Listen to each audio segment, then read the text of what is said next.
ব্যাচেলারের সংসারের পক্ষ থেকে আজকে আপনাদের জন্য নিয়ে আসছি তেলাপিয়া মাছ রান্না করব বেগুন আর আলু দিয়ে। মাছটা ভেজে নিছি, এখন মরিচ, পেঁয়াজ, আদা, রসুন, এদিকে মশলা আছে। এখন রান্না শুরু করার পর তেল দিয়ে দিলাম কড়াইতে, দিয়ে দেবো আলু আর বেগুন।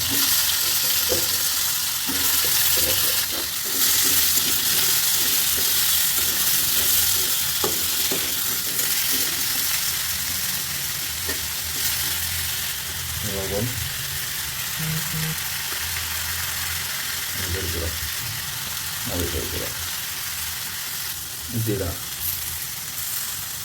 গরম মশলা দিয়ে এখন নাড়তে হবে।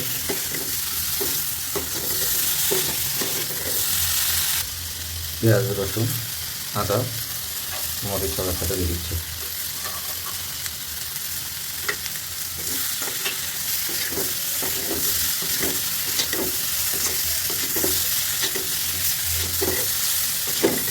ভালোভাবে নাড়তে হবে।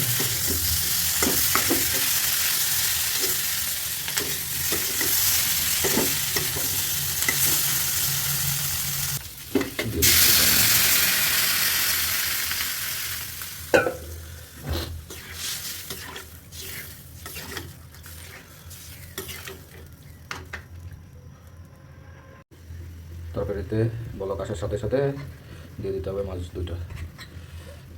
তো এইভাবে খুব সহজেই যারা বাসায় রান্না করে খেতে চান তারা অবশ্যই আমার ব্যাচেলারের সংসার চ্যানেলটিকে সাবস্ক্রাইব করবেন, তাহলে নতুন নতুন রেসিপি আপনারা শিখতে পারবেন। এইভাবে মাছগুলো দিয়ে এখন কিছুক্ষণ ঢেকে রাখলে আমাদের রান্না তৈরি হয়ে যাবে। তো আমাদের সাথেই থাকুন, আমাদের চ্যানেলটিকে সাবস্ক্রাইব করুন। ধন্যবাদ।